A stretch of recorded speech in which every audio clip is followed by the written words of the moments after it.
mereces descansar. Elena susurró justo antes de empujarme al vacío. Lo que no sabía es que para mí, el descanso era solo el principio de la guerra. Todo empezó así. El sol acababa de besar la cresta de las olas cuando Elena Vargas salió a la cubierta, con una copa de champaña aún fría en la mano. El viento del Golfo traía el aroma de la sal y algo más helado, algo que solo más tarde reconocería como el olor de un final. Marcos estaba detrás de ella, su voz tan baja que solo el océano podía oírla. Te mereces este descanso, Elena. Eso fue lo último que escuchó de su esposo antes de que esa misma mano la empujara con fuerza, y la superficie del mar se abalanzara sobre su rostro como un muro de cristal, rompiéndose. Elena Vargas, la mujer que había construido un imperio de la nada, con pura voluntad y fe prestada, se hundió bajo el agua con su vestido de aniversario, y fue precisamente en ese momento cuando comenzó la verdadera guerra. No la guerra por sobrevivir, sino la guerra para demostrar que había elegido a la enemiga equivocada. 10 años atrás, nadie en Monterrey conocía el nombre de Elena Vargas. No había razón para que lo hicieran. No venía de una familia con apellido. No tenía conexiones con el club campestre. No tenía un padre en la junta directiva de un banco para abrirle puertas. Todo lo que tenía era un préstamo de 800,000 pesos de su tía, la única persona que creyó en ella, y una pequeña clínica que rentaba en una vieja plaza comercial en los límites de la ciudad, donde el olor a pintura vieja era más fuerte que el antiséptico. Empezó allí, con un escritorio de segunda mano, una laptop vieja, y lo único que nadie podía prestarle o quitarle, la convicción absoluta de que nunca dependería de nadie más para sobrevivir. 10 años después, Elena Vargas estaba sentada a la cabeza de una mesa de juntas en un edificio de cristal de 14 pisos que había comprado con su propio dinero, mirando hacia la Sierra Madre al amanecer, y dirigía una reunión con ejecutivos, abogados e inversionistas del gobierno con la naturalidad con que otros respiran, sin pensar, sin dudar. Su empresa de investigación genética, Biogenética Vargas, acababa de superar la última etapa de revisión con el gobierno federal para un contrato de suministro de soluciones genómicas de diagnóstico por casi 30,000 millones de pesos. Era el hito más grande en la historia de la compañía, y nadie en esa sala dudaba por un momento que la mujer sentada a la cabeza de la mesa se había ganado cada cifra de ese contrato. Nadie, excepto quizás una persona, pero esa persona no estaba en la sala de juntas. Estaba esperando en el lobby de abajo, con un ramo de flores y la sonrisa en la que ella había confiado durante 4 años. Marcos del Castillo había entrado en la vida de Elena en una gala de beneficencia en un hotel de lujo en Cancún, 3 años antes de su boda. No era su tipo, demasiado pulcro, demasiado fluido en el lenguaje de los salones sociales, demasiado practicado en hacer que la persona con la que hablaba se sintiera el centro del universo. Pero esa noche, cuando ella estaba sola en un rincón con una copa de vino y la cabeza llena de preocupaciones por un contrato a punto de expirar, él se acercó y no le preguntó a qué se dedicaba ni cuánto valía su empresa. Le preguntó en qué estaba pensando. Elena, a quien nunca le habían hecho esa pregunta de esa manera, le dijo la verdad. Y desde ese momento, todo comenzó. No porque fuera ingenua, sino porque era humana, y hasta las personas más fuertes tienen momentos en los que desean ser vistas de verdad por alguien más. Dolores del Castillo era un capítulo completamente diferente. Entró en la vida de Elena como un costoso óleo entra en una sala, hermosa, imponente y tan fría que tocarla te hacía retirar la mano de inmediato, hija de una acaudalada familia de abolengo de Puebla. Dolores había crecido creyendo que la riqueza solo tenía sentido cuando se heredaba, que la gente que ganaba su propio dinero simplemente no era lo suficientemente refinada para entender que el verdadero dinero no necesitaba ganarse. Llamaba a Elena una joven admirablemente hecha a sí misma cada vez que se veían, con el tono particular de quien comenta sobre una curiosa exhibición en un museo de historia natural. Elena entendió desde el primer encuentro que Dolores no la menospreciaba porque no hubiera tenido suficiente éxito, sino precisamente porque había triunfado de una manera que Dolores nunca podría controlar. Esa era la clase de enemistad que no se podía reconciliar. Y Elena había optado por vivir con ella en lugar de confrontarla, porque creía que Dolores era simplemente un obstáculo periférico en un matrimonio que, en su núcleo, era sólido. Ese fue su segundo error. La tarde antes de que el yate zarpara, Francisco, el jefe de seguridad de la empresa, un hombre que había trabajado con Elena desde los primeros días, llamó a su puerta con una delgada carpeta en la mano y la expresión de alguien que no estaba del todo seguro de sí. Debía decir lo que estaba a punto de decir. Puso la carpeta sobre su escritorio y señaló una sola línea en el informe de acceso al sistema. Alguien había entrado al servidor financiero interno de la empresa a las 2 de la madrugada, 3 días antes desde una dirección IP que no estaba en la lista autorizada. Elena miró el informe por unos segundos. Luego miró por la ventana, donde Marcos estaba en el patio de abajo, hablando por su celular y riendo. Cerró la carpeta y le dijo a Francisco que lo investigarían con más cuidado después del viaje, que probablemente era un error del sistema, que se reunirían la próxima semana. Francisco no discutió, pero tampoco tiró la carpeta a la basura. Se la llevó a casa, y eso, aunque ninguno de los dos lo sabía todavía, era lo que finalmente lo cambiaría todo. El yate zarpó del puerto de Tampico un viernes temprano por la mañana, antes de que el sol despejara el horizonte, y mientras el mar aún estaba envuelto en una fina bruma plateada. Se suponía que era un viaje de aniversario. Una idea de Dolores reempaquetada por Marcos y presentada a Elena como si fuera suya. Elena aceptó porque lo interpretó como el gesto de un hombre que quería mantener unida a su familia, que quería tener a su madre cerca en los años transcurridos desde la muerte de su padre. Aceptó porque creía que las pequeñas concesiones eran un precio justo a pagar por un matrimonio en paz. Pero, desde la primera hora en ese barco, algo estaba mal. Una frecuencia ligeramente incorrecta, zumbando bajo la superficie de cada conversación, cada comida, cada tarde encubierta, algo que Elena podía sentir pero no nombrar. Marcos había cambiado en los últimos meses. Y ella lo sabía incluso cuando no quería admitirlo. No de una manera obvia, no más frío, no más distante en el sentido convencional, sino como alguien cuya atención se había desviado hacia algo más importante que la persona que tenía delante. Había empezado a hacer preguntas sobre la empresa. No las preguntas de un esposo curioso por el trabajo de su esposa, sino preguntas extrañamente técnicas para un hombre que decía conocer solo los trazos generales de la consultoría financiera. Preguntó sobre la estructura accionaria, sobre las cláusulas de herencia en escenarios de emergencia, sobre el proceso de autorización temporal cuando Elena no estuviera disponible. Cada pregunta estaba envuelta cuidadosamente en una capa de preocupación convincente. Solo quiero asegurarme de que todo esté debidamente protegido si alguna vez te pasara algo. Y Elena, que había pasado su carrera leyendo contratos en lugar de leer a las personas más cercanas a ella, dejó que esas preguntas se le escurrieran entre los dedos como agua. En el yate, Dolores manejaba todo con la sutileza de alguien que había pasado toda una vida, perfeccionando ese arte en particular. Decidía el menú de la cena, sugería el horario diario. Arreglaba los asientos en cada comida de una manera que consistentemente la colocaba entre Elena y Marcos, como si fuera simplemente el hábito de una mujer mayor a la que le gustaba sentarse junto a su hijo.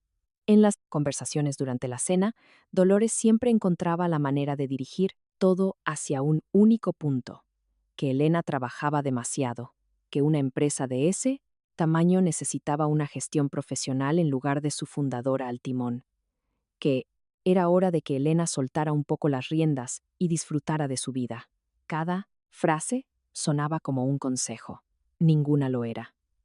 Elena sonreía cortésmente después de cada una y redirigía la conversación, porque había aprendido hace mucho tiempo que no todas las batallas debían ganarse en la mesa.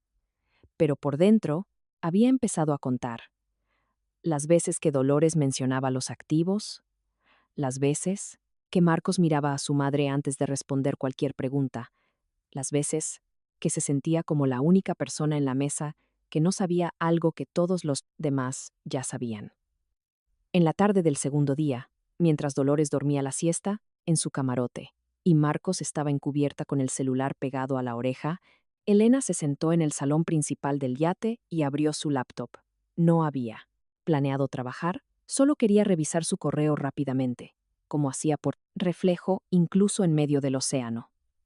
Pero cuando abrió el sistema de gestión documentos interno de la compañía, algo la hizo detenerse. Había un archivo en la carpeta de contratos con una marca de tiempo de edición de hacía 11 días. El mismo día que ella había estado en la Ciudad de México en una reunión federal, que duró desde la mañana hasta bien entrada la noche. El archivo era un anexo a un acuerdo de transferencia de acciones que movía el 8% de las acciones de su empresa a una entidad llamada Consultores del Valle S.A.D.C. V, y debajo del documento estaba la firma de Elena Vargas.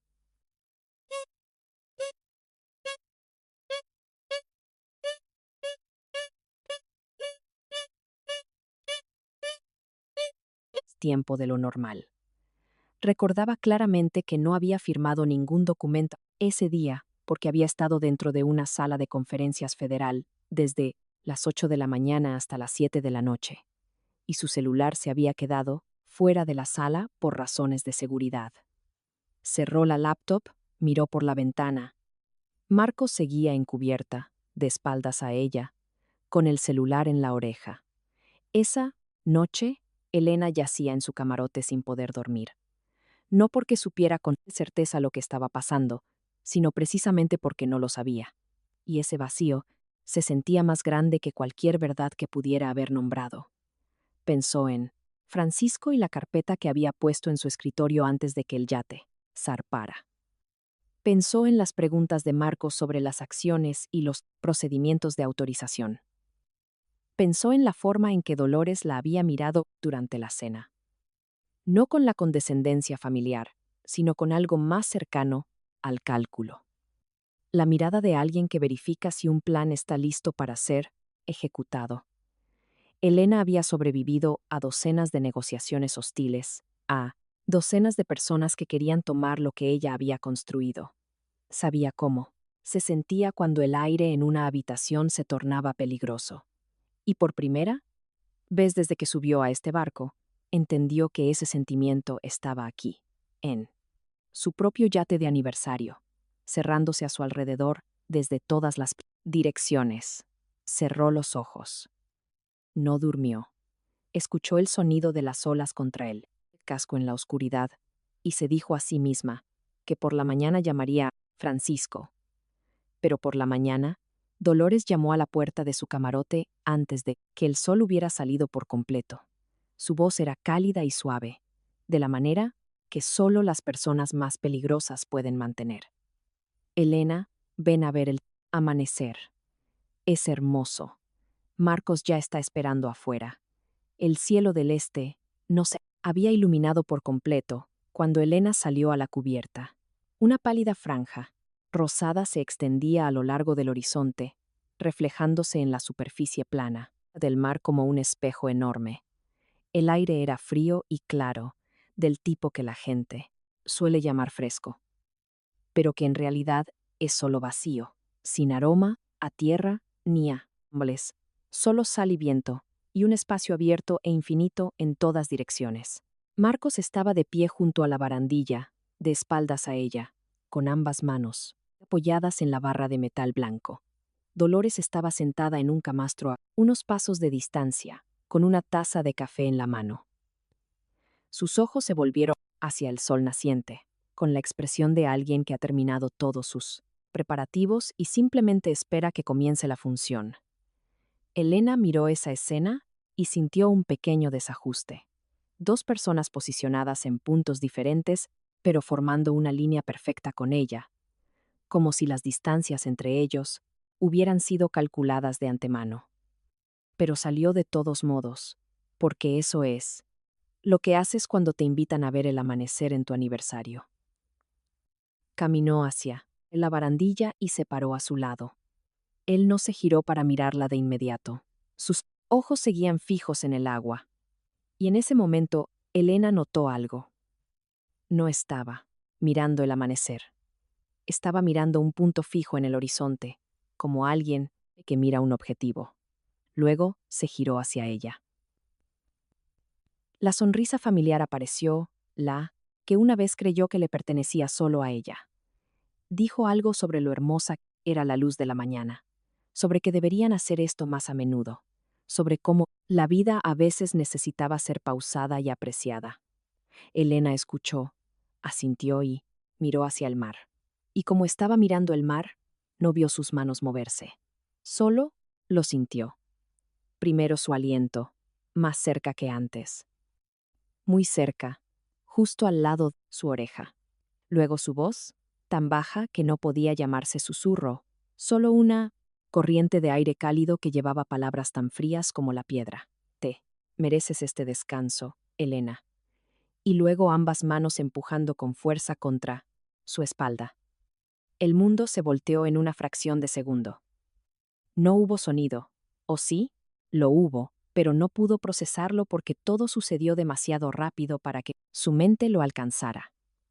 Luego, la superficie del océano la golpeó como un muro sólido, y se hundió en una fría oscuridad azul, su vestido arrastrándola hacia abajo como concreto. La luz de la mañana sobre el agua se reducía a una pálida franja borrosa que se alejaba cada vez más. En ese momento bajo el mar, su mente no pensó en Marcos. No pensó en Dolores ni en sus activos, ni en su empresa, ni en 4 años de matrimonio. Su mente pensó en una sola cosa, lo único a lo que la mente humana regresa cuando todo lo demás se desvanece. Arriba, arriba, arriba, pateó. Tiró con los brazos. Se abrió paso a través del agua fría con un instinto que ninguna aula le había enseñado, el instinto de alguien que había sobrevivido a demasiadas cosas para morir por algo como esto. Sus pulmones ardían cuando rompió la superficie y tomó una larga, entrecortada y fría, y bocanada de aire que fue perfecta, de la manera que solo el aire de alguien que acaba de escapar de la muerte puede serlo. El yate ya estaba a más de 30 metros de distancia y acelerando. Podía ver a Dolores de pie en la barandilla, mirando, en su dirección, la taza de café todavía en la mano, sin haberla bajado aún. No, había pánico en esa postura. Nada más que la tranquila observación de alguien, que confirma que todo ha salido según el plan. Marcos no estaba mirando hacia atrás, ya se había metido dentro. Elena vio cómo el barco se encogía en la bruma y de la mañana y sintió muchas cosas a la vez. Terror puro, una traición tan completa que desafiaba la comprensión. El frío del agua de mar empapando cada centímetro de ella. Pero debajo de todo eso, algo más estaba tomando forma. No, era ira. La ira era demasiado caliente, demasiado descontrolada. Lo que se estaba formando dentro de ella era más frío que el agua que la rodeaba y más duro que cualquier cosa que hubiera sentido antes. Era claridad. Sabía exactamente quiénes eran, sabía exactamente lo que habían hecho, y sabía exactamente lo que iba a hacer a continuación si sobrevivía a esto. Raúl estaba recogiendo sus redes al noreste, cuando vio algo en el agua, a unos 200 metros de su lancha, algo que se agitaba. El pescador de 60 años había sacado muchas cosas y del mar a lo largo de 4 décadas. Pero nunca había sacado a una mujer en 4 décadas, vestido de aniversario de la superficie a las 6:30 de la mañana. No hizo muchas preguntas. Lanzó el salvavidas, subió a Elena a la cubierta, la envolvió en una manta y le dio una taza de café caliente, sin decir una sola palabra durante los primeros 2 minutos. Elena se sentó en el suelo de la lancha, temblando, sosteniendo la taza con ambas manos, mirando en la dirección donde el yate había desaparecido. Luego levantó la cabeza, miró a Raúl y dijo con una voz tan firme, que la sorprendió incluso a ella misma: «Necesito usar su teléfono». Raúl la miró por un momento. Luego metió la mano en el bolsillo de su chaqueta y se lo entregó sin más.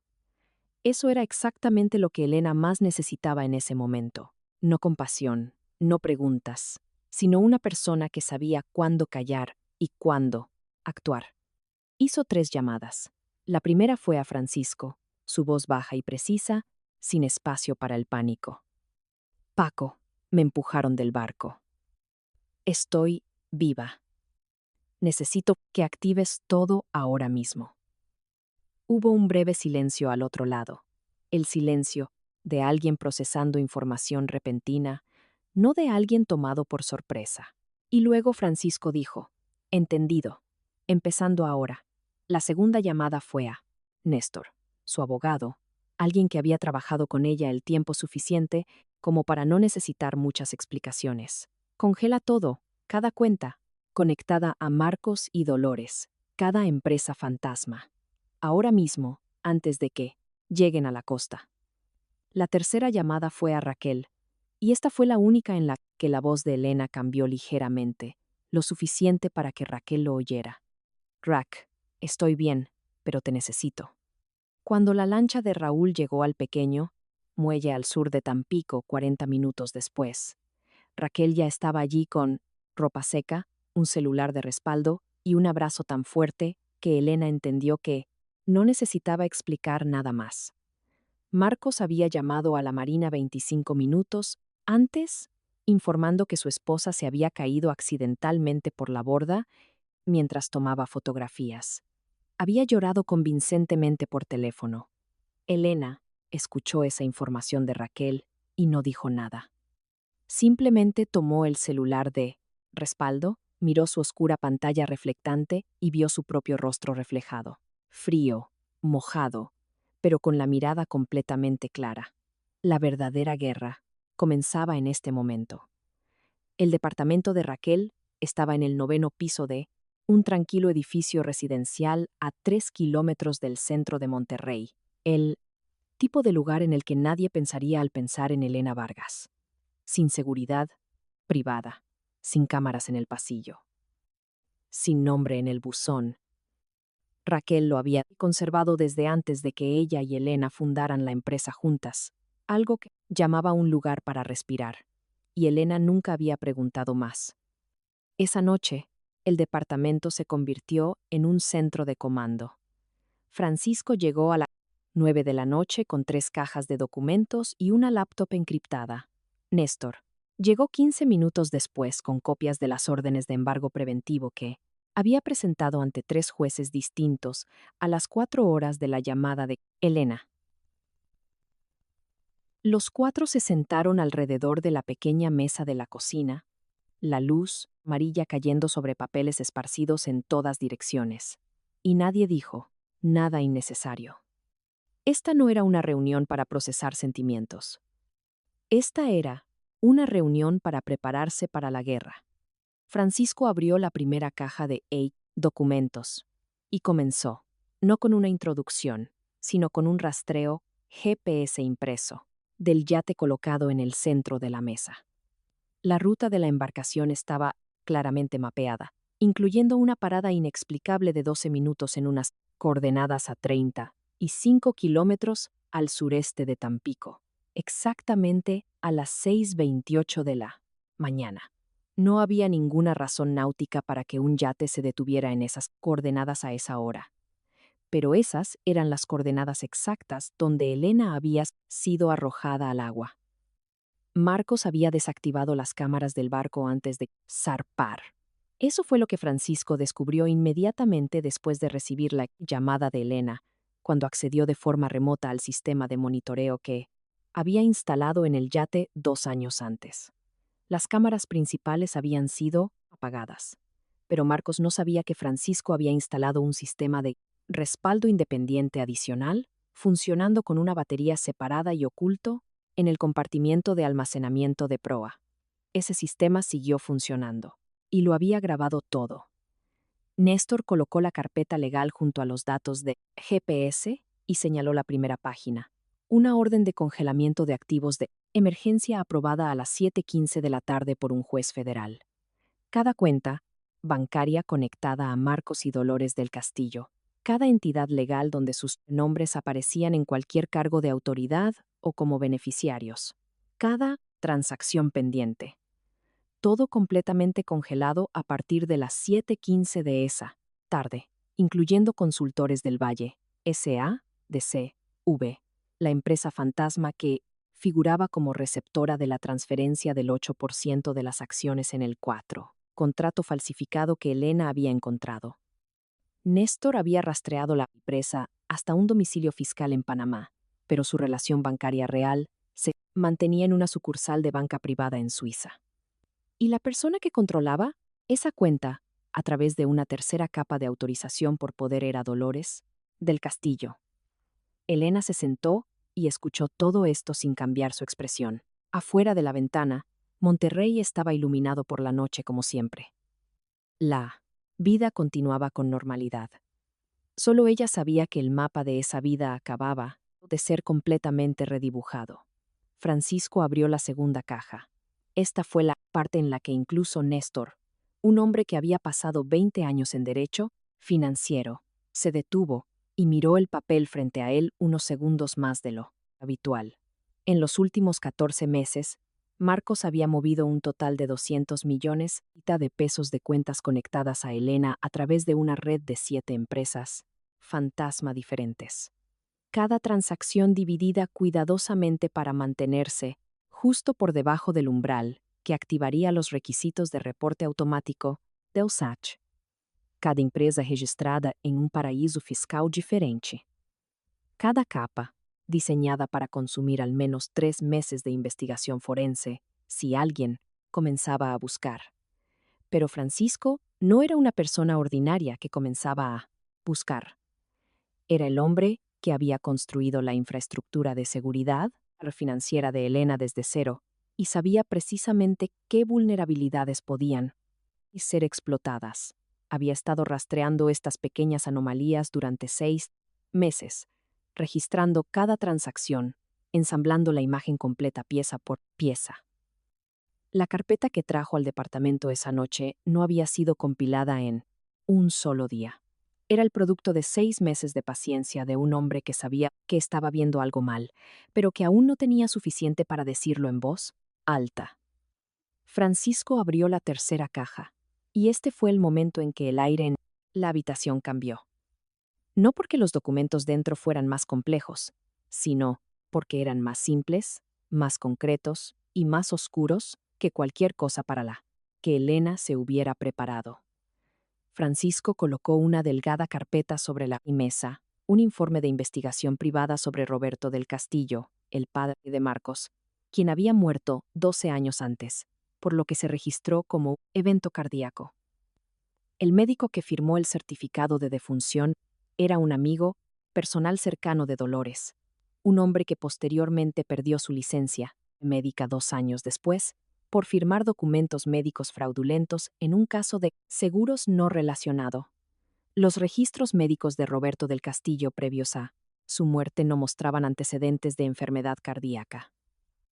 Un chequeo de rutina 6 meses antes de morir lo registraba como completamente sano.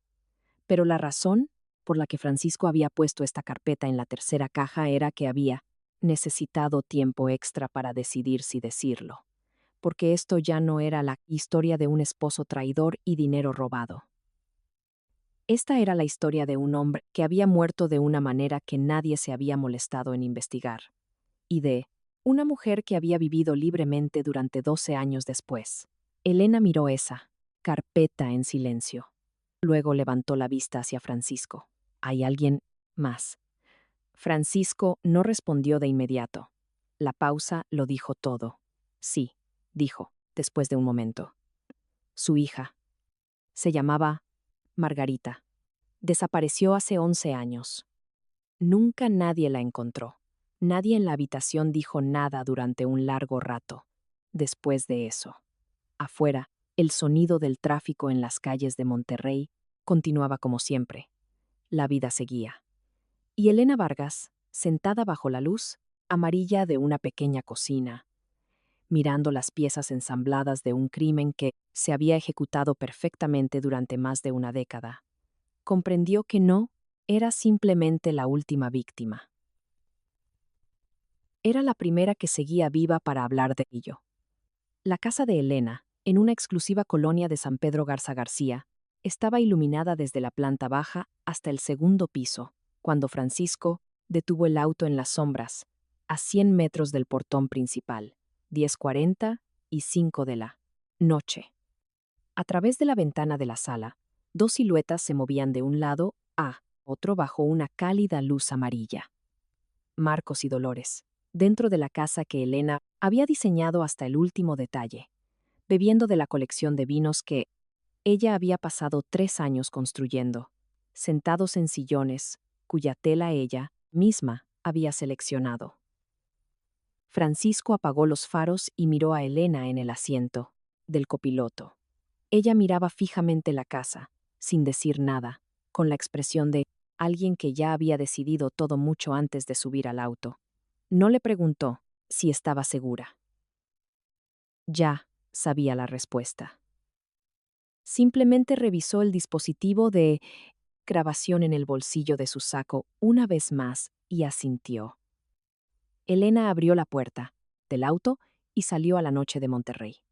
Con la llave de su casa en la mano, caminaba con el paso firme y sin prisa de alguien que se dirige a una reunión importante, porque eso era precisamente lo que estaba sucediendo.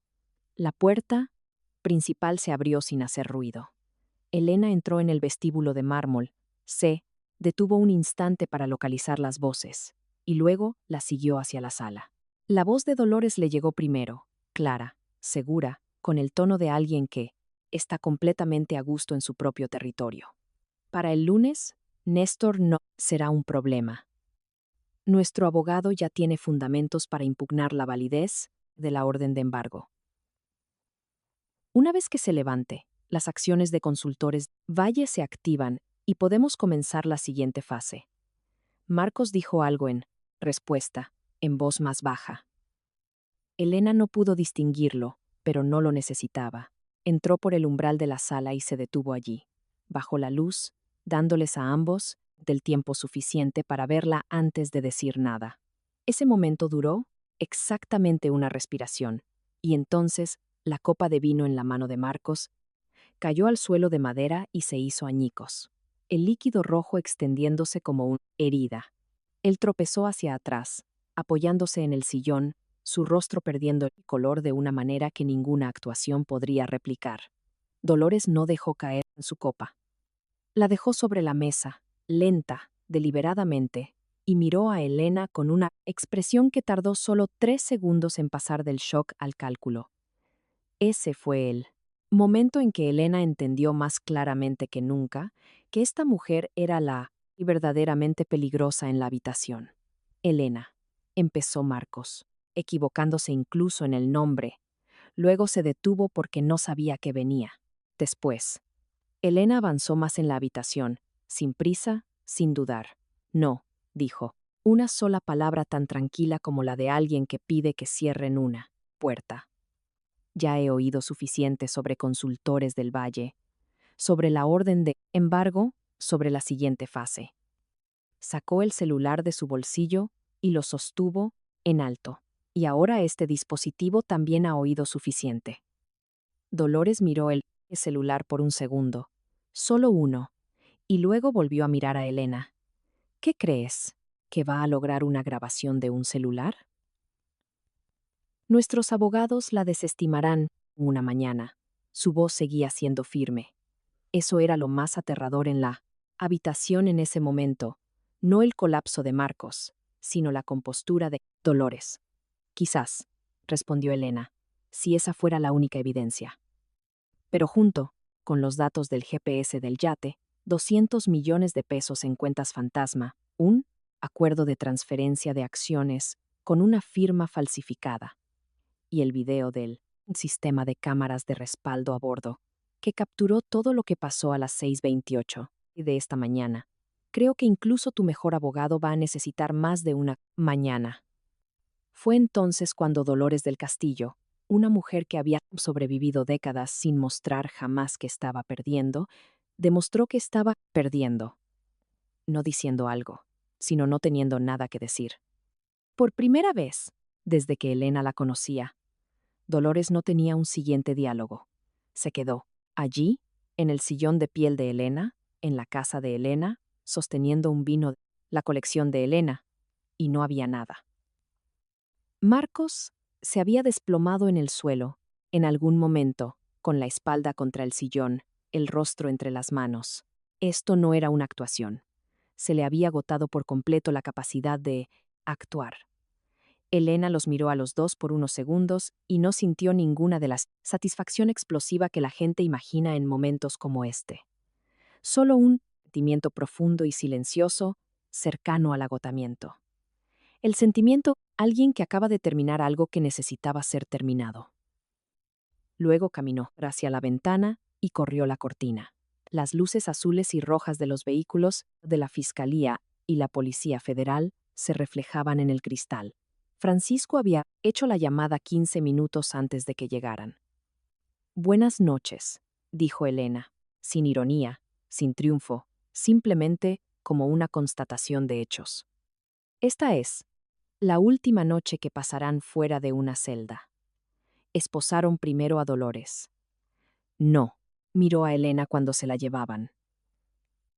Miró al frente con la postura de alguien que se niega a reconocer la existencia de cualquier otra persona en la habitación. Era la última elección de una persona que se había quedado sin opciones, y no la hacía parecer digna. Solo la hacía parecer pequeña, de la manera en que las personas más imponentes a menudo se ven más pequeñas cuando finalmente les quitan la máscara.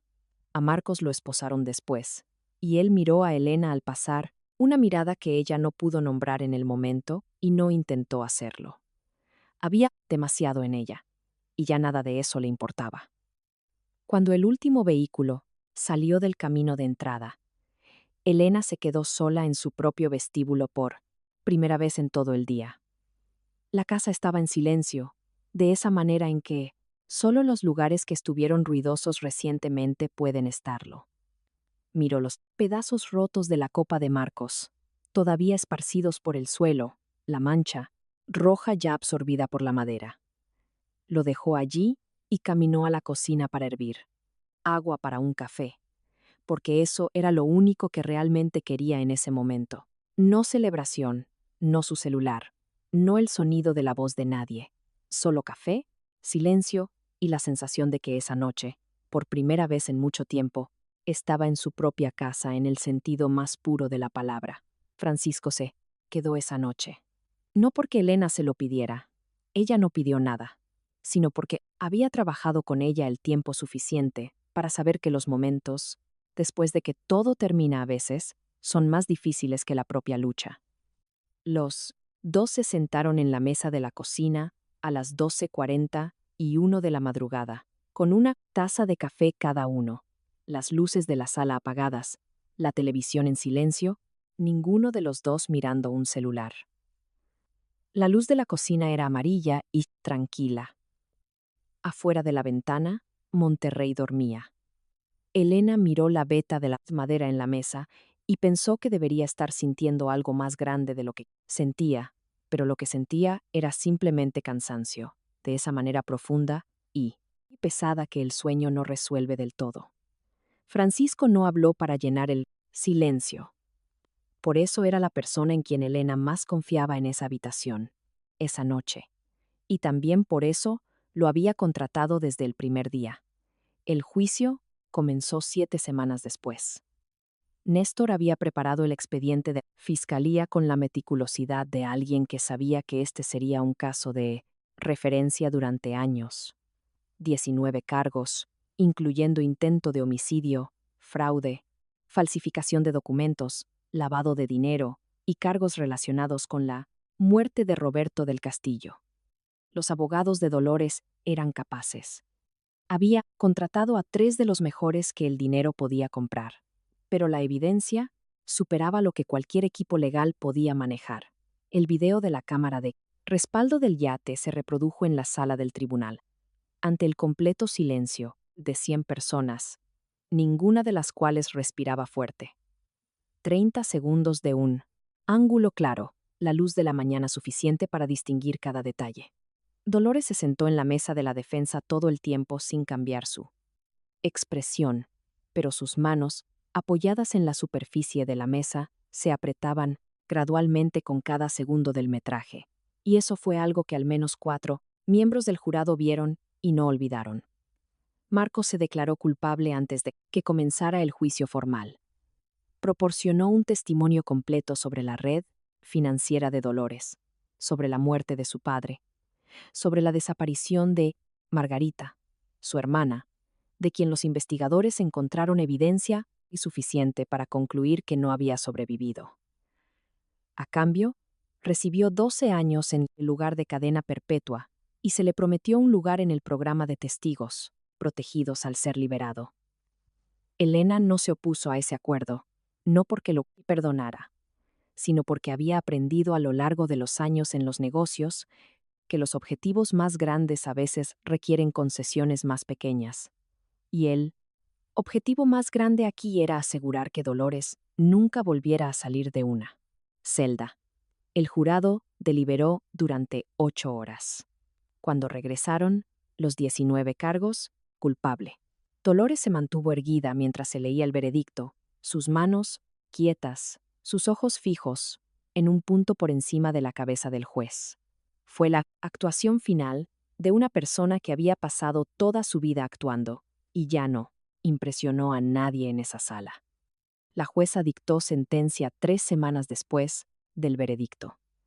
2 cadenas perpetuas consecutivas, sin posibilidad de libertad condicional, con sentencias concurrentes adicionales por fraude y lavado de dinero. Dolores moriría en prisión. Cuando la sacaron de la sala del tribunal, por última vez, se giró y miró a Elena, no con el odio para el que Elena se había preparado, sino con algo más cercano a una incomprensión genuina. La expresión de una persona que realmente no podía entender por qué las cosas no habían salido como ella quería. Elena sostuvo esa mirada por un segundo y luego desvió la vista. No porque no pudiera soportarla, sino porque esa mujer ya no valía la pena ser mirada por más tiempo. La empresa se recuperó más rápido de lo que nadie había previsto. El embargo de activos se levantó inmediatamente. Después del veredicto, las acciones de Consultores del Valle fueron anuladas y el contrato federal se volvió a firmar bajo el nombre de Elena Vargas con sus términos intactos. Raquel había dirigido la empresa durante todo el proceso legal con el cuidado de alguien que entendía que no solo era una responsabilidad empresarial, sino una obligación hacia una amiga que se la había confiado. El precio de las acciones subió un 34% en la bolsa mexicana la primera semana. Después del fallo, el mercado respondiendo no al drama del caso, sino a la estabilidad de su liderazgo, al hecho de que Elena Vargas había enfrentado lo peor que podía pasar, y la empresa no se había movido. Elena leyó ese informe una mañana temprano en su oficina, sola, con un café en la mano, y sintió algo, cálido y tranquilo. No la satisfacción de quien ha ganado, sino el simple alivio de quien acaba de dejar algo muy pesado que había estado cargando durante demasiado tiempo. Elena nunca se volvió a casar, no porque tuviera miedo, sino porque había aprendido que algunos espacios en la vida no necesitan ser llenados, para que esa vida esté completa. Raquel seguía allí. Francisco seguía allí. Néstor todavía llamaba cada vez que un nuevo contrato necesitaba revisión. Estas eran las personas que habían permanecido cuando todo se derrumbó. Y eso importaba más que cualquier cosa que una relación romántica pudiera ofrecerle en este punto de su vida. Había perdido muchas cosas ese año. Un cierto tipo de confianza, la ilusión de un hogar perfecto, 4 años de su vida, pero había recuperado algo que no sabía que había perdido en el camino, una claridad absoluta sobre quién era, qué quería y quién merecía genuinamente estar a su lado. Eso no era algo que pudieran quitarle una segunda vez. 6 meses después del juicio, Elena alquiló una pequeña lancha de madera en un muelle en la presa de la Boca y salió sola una mañana temprano. no un yate, sin seguridad, sin horarios. Solo una lancha simple, un lago en calma, y una luz matutina aún no lo suficientemente cálida para disipar el frío del viento. Apagó el motor a unos 3 kilómetros de la orilla, echó el ancla, y se sentó allí en completo silencio. Luego miró hacia el agua, sin miedo. Eso era lo que necesitaba, confirmar, y la respuesta fue sin miedo, clara y totalmente, de la manera en que solo la verdad puede ser tan clara y completa. La gente le preguntaba a Elena después qué era lo que más la había cambiado a través de todo lo que había sucedido. Siempre se tomaba un momento antes de responder, no porque no lo supiera, sino porque la verdadera respuesta no era lo que la gente solía querer oír, no la traición, no la victoria legal, no el momento en que Dolores fue esposada o el momento en que el jurado leyó su veredicto.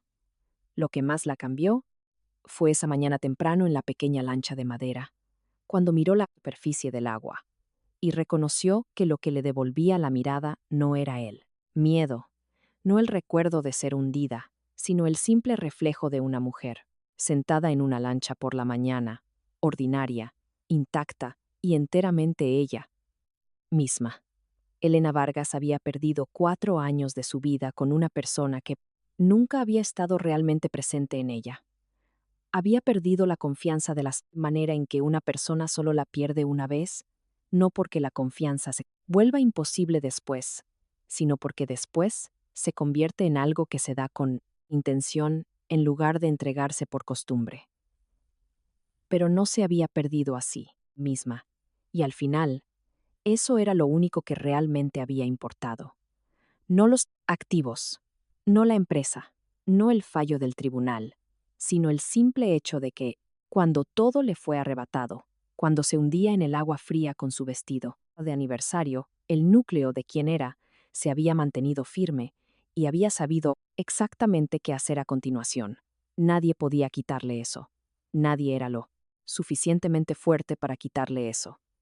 Y en esa pequeña lancha, en el agua, plana y tranquila de una mañana en Monterrey, Elena Vargas sintió por primera vez que su historia no era una historia sobre ser traicionada, sino una historia sobre descubrir quién era realmente cuando ya no quedaba nada que perder. Eso era algo que nadie podía planear quitarle. Y eso era algo que conservaría para siempre. ¿Qué hubieras hecho en mi lugar? ¿Habrías esperado pacientemente a la justicia? ¿O habrías actuado esa misma noche para enfrentarlos? Cuéntamelo en los comentarios. Gracias por escuchar. Y no olvides suscribirte para más historias como esta.